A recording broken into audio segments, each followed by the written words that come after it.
दोस्तों, आज मैं आपको जो कहानी एक्सप्लेन करने जा रही हूँ वो एक वरी नाम की लेडी के बारे में, जो अपनी 5 साल की बच्ची को लेकर 30 साल बाद अपनी माँ के घर लौटती है, या कह सकते हैं कि खुद के घर लौटती है। और उस घर में जाने के बाद इन लोगों के साथ क्या क्या अजीब गरीब चीजें होती है वो हमें कहानी में आगे पता चलेगा। तो बिना देरी के कहानी शुरू करते हैं। तो कहानी की शुरुआत में हमें वरी को और उसकी बेटी मिन को दिखाया जाता है, जो कि अपने घर फंगा के लिए निकल पड़ते हैं, जहाँ पर वरी का बचपन बीता हुआ था। लेकिन 30 साल पहले ही वरी और उसकी मॉम उस घर को छोड़कर हमेशा के लिए बैंकॉक शिफ्ट हो गए थे, और अब इतने सालों बाद वरी अपनी बेटी को लेकर उस घर में वापस रहने के लिए जा रही होती है। अब वरी कार में अपनी बेटी के साथ लुका छिपी का खेल खेलना शुरू करती है और उससे अच्छी तरह छिप जाने को बोलती है, क्योंकि वरी किसी को भी मिन को दिखाना नहीं चाहती थी। और हम देखते हैं कि वरी को काफी चोट भी आई हुई है, उसके चेहरे पे कुछ अजीब से निशान बने हुए हैं और वो काफी घबराई हुई भी लग रही है, जैसे वो किसी से छिपकर भाग रही हो या जैसे उसने कोई कांड करा हो। इसीलिए जब मिन अच्छी तरह से छिप जाती है तो वरी एक पेट्रोल पंप पर जाकर अपनी कार में पेट्रोल भरवा लेती है,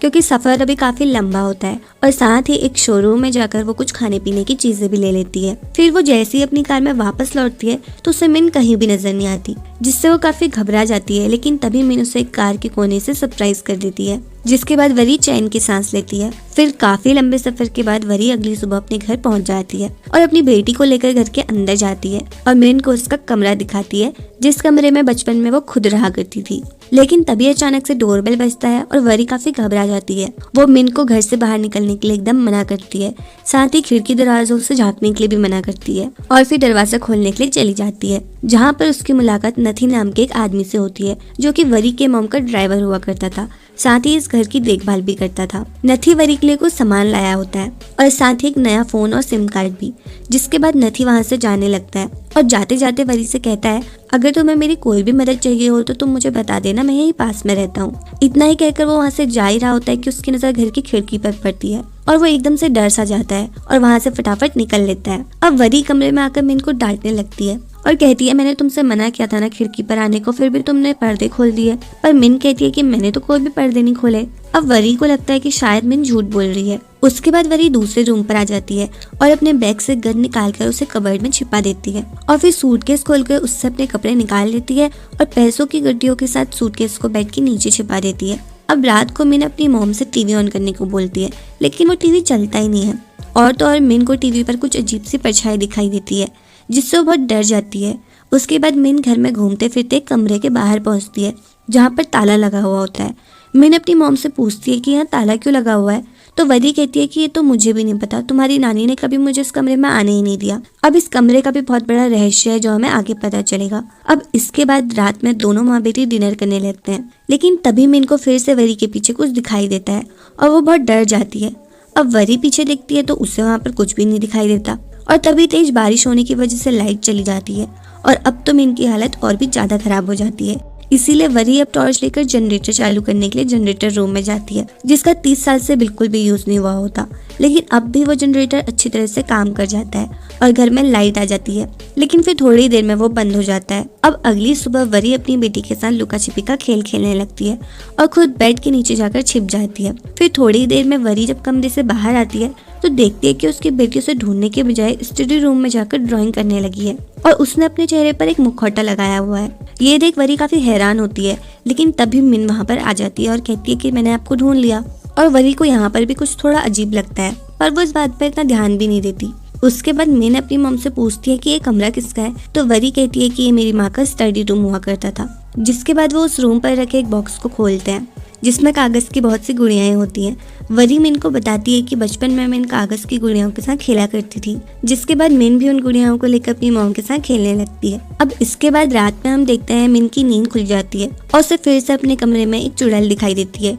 वो अपनी मॉम को बताती है कि उसके सामने उसे कोई नजर आ रहा है, पर वरी को लगता है कि शायद मिन ने कोई बुरा सपना देखा है, इसीलिए वो उसकी बातों को नजरअंदाज कर देती है। लेकिन जब वरी अगली सुबह उठती है तो उसे फिर से वही मुखौटा लगाई हुई बच्ची अपने सामने नजर आती है और फिर एकदम से गायब हो जाती है। अब वरी को ये सब थोड़ा अजीब तो लगने लगता है, इसीलिए वो मिन को लेकर ताजी हवा खाने के लिए बीच पर चली जाती है और अपने नथी अंकल को कॉल लगाकर पूछती है, यहाँ आसपास कोई छोटी बच्ची रहती है क्या? पर नथी कहता है कि यहाँ आसपास सिर्फ मेरा ही घर है। और ये सब सुनने के बाद वरी को थोड़ी हैरानी होती है। अब रात को जब मिन और वरी डिनर करने लगते हैं तो मिन अपनी मॉम से कहती है, मेरे को यहाँ नहीं रहना, ये घर बहुत डरावना है। पर वरी उसे डांटने लगती है, उसे समझाती है कि यही अब उसका घर है और अब वो यहीं रहेंगे। उसके बाद रात में हम देखते हैं कि वरी को नींद नहीं आ रही होती, इसलिए वो दूसरे कमरे में चली जाती है और बहुत रोने लगती है, जहाँ पर हम देखते हैं कि उसे अपने पति की याद आ रही होती है और वो अपने पति पर बंदूक ताने हुए होती है, क्योंकि उसका पति उससे बहुत मारता पीटता है। जिससे हमें यहाँ पर एक चीज पता चलती है कि वरी अपने पति से छिपकर यहाँ आई हुई है। लेकिन तभी अचानक से उसे फिर से वही मुखौटे वाली बच्ची अपने सामने नजर आती है। वो उसे मिन समझकर उसकी तरफ जाने लगती है और तभी रात 3 बजे की घड़ी का घंटा बजता है और मिन अपने रूम से बहुत जोर से चिल्लाने लगती है। उसकी आवाज सुनते ही वरी उसके कमरे की तरफ भागती है। वो दिखती है कि उसका बेड हवा में झूल रहा है। वो दरवाजे के अंदर जा पाती, उससे पहले ही दरवाजा लॉक हो जाता है और मिन के सामने वही चुड़ैल होती है जो उसे बार बार दिखाई दे रही थी। वो मिन को कुछ नुकसान पहुंचा पाती है, उससे पहले ही मिन छिपने के लिए अलमारी के अंदर घुस जाती है और फिर सब कुछ थोड़ी देर में नॉर्मल हो जाता है। वरी जैसे ही कमरे के अंदर आती है तो देखती है कि मिन कमरे से गायब है। वो कमरे का कोना कोना चेक करती है पर उसे मिन कहीं भी नहीं मिलती। इसीलिए वरी अब मिन की गुमशुदा होने की कंप्लेंट पुलिस में कर देती है। फिर अगली ही सुबह फा नाम की एक लेडी पुलिस ऑफिसर जो कि प्रेग्नेंट होती है, वो वरी के घर पहुंचती है और वो वरी से उसकी पूरी डिटेल लेने लगती है कि उसका नाम क्या है, उसके कितने बच्चे हैं, उसके हस्बैंड कौन है और वो कहाँ से आई है। और वरी भी फा को अपने बारे में सब कुछ बता देती है। जिसके बाद फा उससे उसकी मिसिंग बेटी की फोटो मांगती है, पर वरी कहती है कि मेरे पास उसकी एक भी फोटो नहीं है। अब ये सुनकर फा को बड़ा अजीब लगता है। फिर फा उससे पूछती है मिन कब से घर से गायब हुई है, कुछ आइडिया है? तो वरी कहती है कि वो रात 3 बजे से गायब है, क्योंकि उस समय हॉल वाली घड़ी का घंटा बजा था। लेकिन फा देखती है कि वो घड़ी तो बंद पड़ी हुई है। उसके बाद वो वरी के साथ मिन के कमरे में जाती है, जहाँ पर वरी उसे बताती है कि लास्ट टाइम मैंने उसे यहीं इस बेड पर देखा था और ये बेड हवा में झूल रहा था। ये सुनकर तो फा को लगता है कि शायद ये औरत थोड़ी साइको है। फिर थोड़ी देर में पुलिस की पूरी टीम वहाँ पहुँचती है और जगह जगह की फोटोज लेने लगती है और छानबीन करने लगती है। उसके बाद पुलिस की नज़र बाहर वाले कमरे पर पड़ती है। वो वरी से पूछते हैं कि वहाँ क्या है, तो वरी कहती है कि वहाँ पावर जनरेटर रखा हुआ है।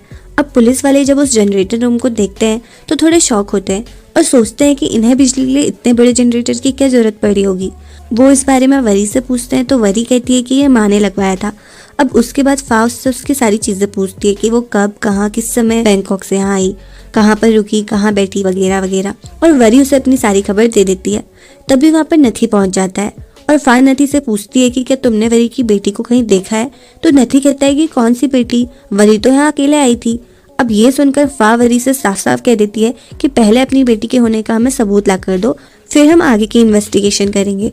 और उसे अपना नंबर देकर वहाँ से चली जाती है।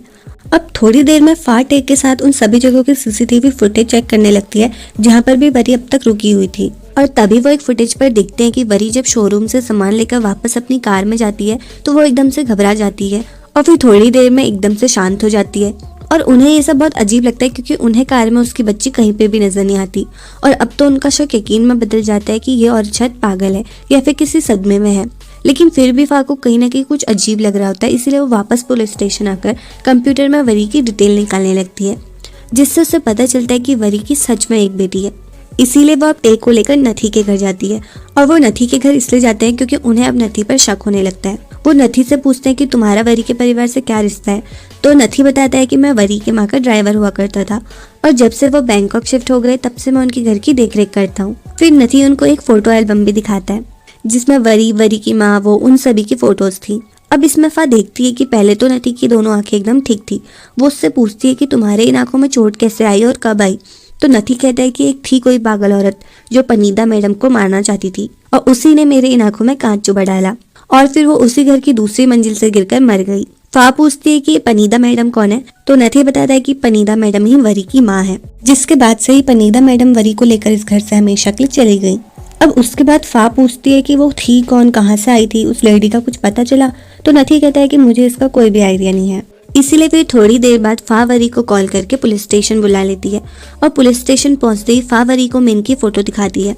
फोटो देखते ही वरी कहती है ये तो मेरी बेटी मिन है, आपको ये तस्वीर कहाँ से मिली? अब वो लोग वरी से कहते हैं ये मिन नहीं, ये तो आपके बचपन की फोटो है। अब ये सुनकर वरी उन पर चिल्लाने लगती है और कहती है आप लोगों को मुझ पर बिल्कुल भी यकीन नहीं है ना, मैं सच कह रही हूँ। और वरी को कहीं ना कहीं अपने पति पर शक हो रहा होता है। उसे लगता है कि शायद उसका पति उसे ले गया, इसीलिए वो इस बारे में फा को बताती है। और फिर वरी रोते चिल्लाते हुए अपने पति को कॉल लगाती है और उससे कहती है कि तुम मेरे बच्ची को ले गए हो ना। और फिर इतने में ही फा वरी से उसका फोन ले लेती है और खुद उसके हस्बैंड से बात करने लगती है और उससे पूछती है कि क्या आपकी कोई बेटी है? तो वरी का हस्बैंड कहता है कि हाँ है, पर बात क्या है। तो फा उसे बताती है कि आपकी बेटी कहीं गायब हो गई है, क्या आप हमें उसकी फोटो भेज सकते हैं। पर वो उसे फोटो भेजने के बजाय और भी उससे बड़ी अकड़ से बात करने लगता है, जिस पर फा उससे कहती है कि मैं समझ गई कि आपकी वजह से ही आपकी पत्नी यहाँ भाग कर आई है, क्योंकि आप उसे मारते पीटते जो थे। और इतना ही कहकर फा उसका फोन कट कर देती है, जिसके बाद वो उन्हें मिन की फोटो भेज देता है। अब फा फोटो देखकर बड़ी हैरान होती है, क्योंकि वो देखते हैं कि वरी और उसकी बेटी मिन की शक्ल तो एकदम हूबहू है, और इसीलिए अब पूरी टीम और गांव के लोग मिलकर मिन को ढूंढने लगते हैं। और फिर थोड़ी देर में फा और वरी घर आ जाते हैं, जहाँ पर फा की नजर उसी बंद कमरे पर पड़ती है। वो वरी से उस कमरे की चाबियां मंगाती है और उस कमरे को खोलने की कोशिश करती है, पर उनमें से एक भी चाबी उस कमरे की नहीं होती।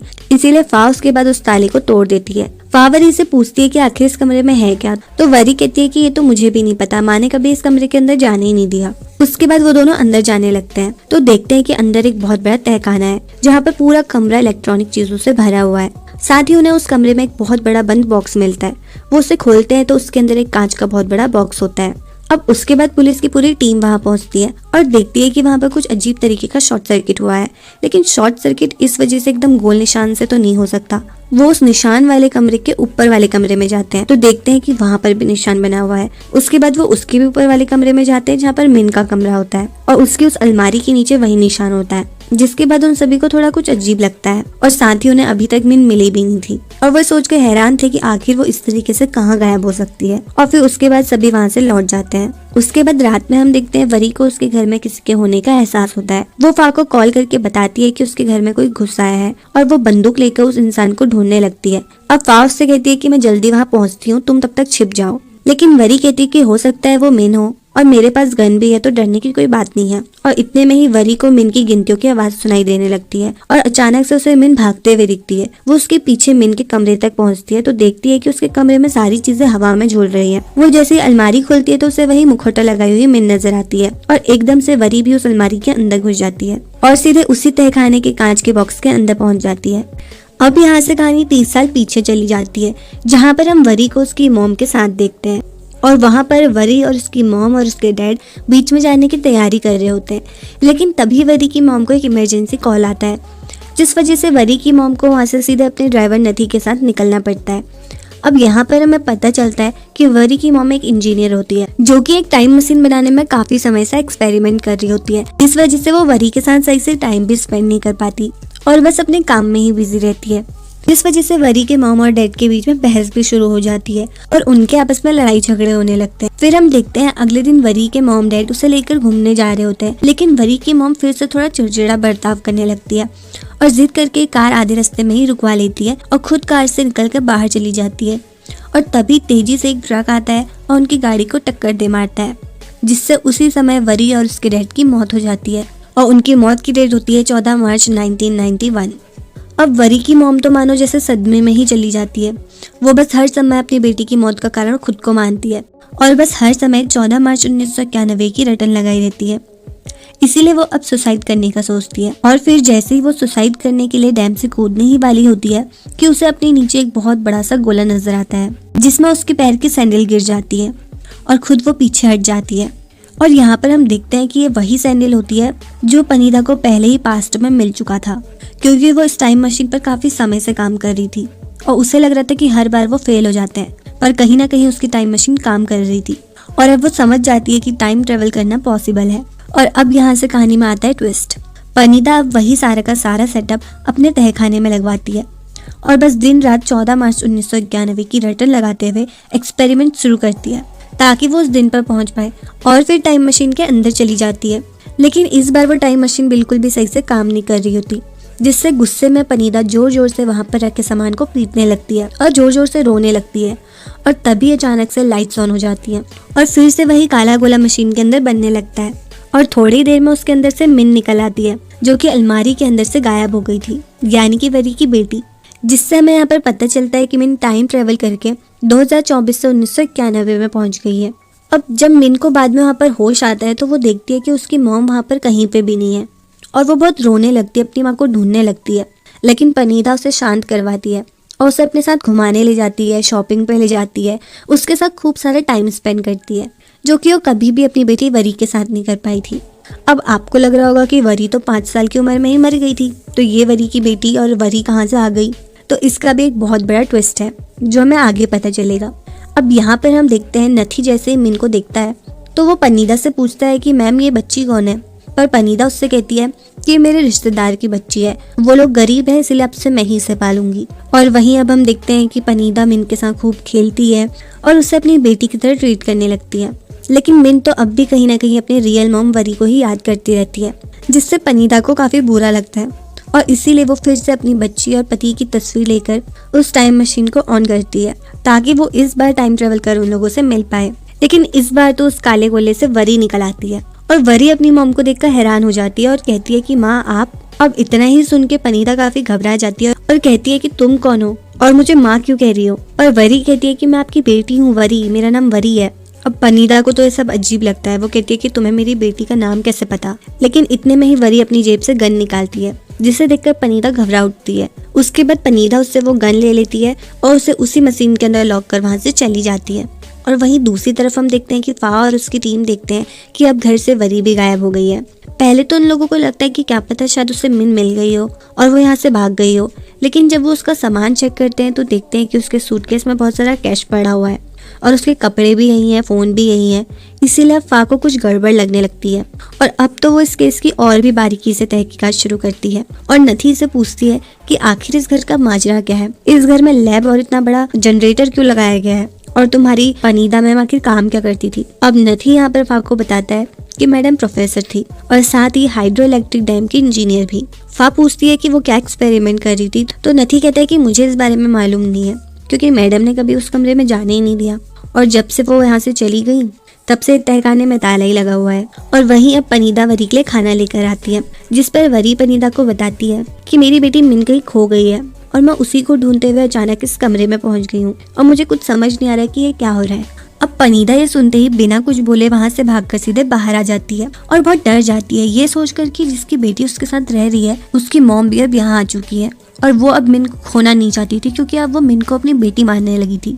और वहीं दूसरी तरफ हम देखते हैं फा को इस केस की तहकीकात के दौरान वरी के घर से जुड़ी हुई एक फाइल मिलती है जिसमें उसे एक बंदूक भी मिलती है और वो उस बंदूक के बारे में पता करवाती है जिससे उन्हें पता चलता है कि ये गन तो 2000 में बनी हुई है जिसे काफी बाद में वरी के हस्बैंड ने खरीद लिया था। अब वो लोग ये सोचकर हैरान होते हैं कि अगर ये गन 2000 में बनी हुई है तो ये 1992 वाले केस के सबूत में क्या कर रही है। और तभी अचानक से फा को याद आता है कि वरी के गायब होने से पहले उसने कहा था कि उसके पास एक गन है और अब यहाँ से फा के दिमाग की माथापेची शुरू हो जाती है।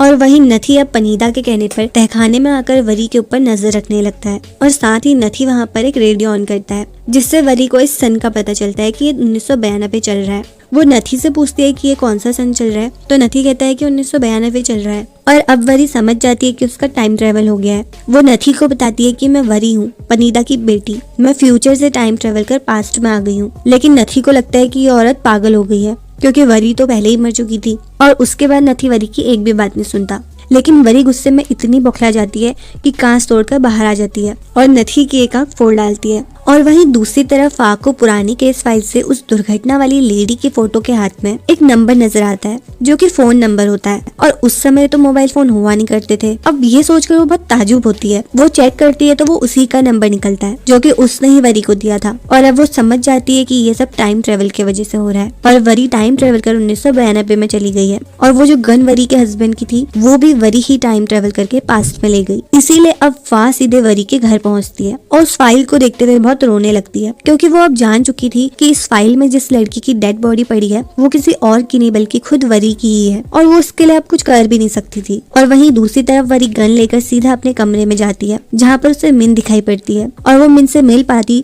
उससे पहले ही वरी की मॉम उसे बाहर ले आती है। वरी अपनी माँ को समझाने की कोशिश करती है कि मैं वरी हूँ, आपकी बेटी, मैं फ्यूचर से आई हूँ और आपके पास ये जो बेटी है वो मेरी बेटी है मिन और प्लीज मुझे उसे वापस कर दो। पर उसकी माँ उसकी एक भी बात नहीं सुनती क्योंकि उसकी माँ भी अब मिन को खोना नहीं चाहती थी क्योंकि ऑलरेडी वो अपनी पहली बेटी खो चुकी थी। इसलिए वो वरी को दूसरी मंजिल से धक्का दे देती है और वरी की तुरंत ही मौत हो जाती है, जिसके बाद हम देखते हैं कि पुलिस वाले आकर अपना काम निपटाने लगते हैं। और फिर इन सब के बाद पनीदा मिन को लेकर हॉस्पिटल पहुंचती है जहाँ पर उसे डॉक्टर से पता चलता है कि सदमा लगने की वजह से मिन की याददाश्त चली गई है और इसीलिए अब पनीदा उस घर को हमेशा के लिए छोड़ने का डिसाइड करती है और अब वो मिन का नाम हमेशा के लिए वरी रख देती है और साथ ही ही उसे लेकर बैंकॉक के लिए निकल पड़ती है। और वही वरी बेचारी की आत्मा हमेशा के लिए उस घर में ही कैद रह जाती है और ये उसी वरी की आत्मा थी जो मिन को अक्सर दिखाई देती थी। उसके बाद एंड में हम देखते हैं जैसे ही मिन बड़ी होती है, जो कि अब वरी है, वो सेम अपनी माँ वरी की हमशक्ल होती है। और पनीता जैसे ये देखती है तो वो समझ जाती है कि वरी सच बोल रही थी और वो वरी ही थी जो फ्यूचर से आई हुई थी। और अब वो इसी बारे में सोच सोच कर गम में जाने लगती है कि उसने अपनी ही बेटी को मार डाला, जिस वजह से धीरे धीरे वो पागल हो जाती है और उसके बाद उसकी डेथ हो जाती है। फिर हम देखते हैं कि वरी की मुलाकात एक लड़के से होती है जो कि कर्नल होता है और उन्हें एक दूसरे से प्यार हो जाता है, इसलिए दोनों शादी कर लेते हैं और उनको एक बच्ची होती है जिसका नाम वो रखता है मिन। और फिर शादी के कुछ ही सालों बाद वरी का पति उसे काफी मारने पीटने लगता है, जिस वजह से हम देखते हैं कि वरी अब उससे डिवोर्स लेना चाहती थी, लेकिन फिर भी वो उसे डिवोर्स नहीं देता और इसीलिए उससे छुटकारा पाने के लिए वो अपने पति की गन लेकर अपने पति पर तान देती है और कुछ पैसे और अपनी बच्ची मिन को लेकर वहाँ से हमेशा के लिए निकल आती है। जिसके बाद अब वही सब शुरू होगा जो हम ऑलरेडी देख चुके हैं और बस यहीं पर ये कहानी खत्म हो जाती है। आई होप कि आपको मेरा अजीब गरीब एक्सप्लेनेशन समझ आया हो। फिर मिलते हैं एक नए एक्सप्लेनेशन के साथ, तब तक के लिए बाय बाय।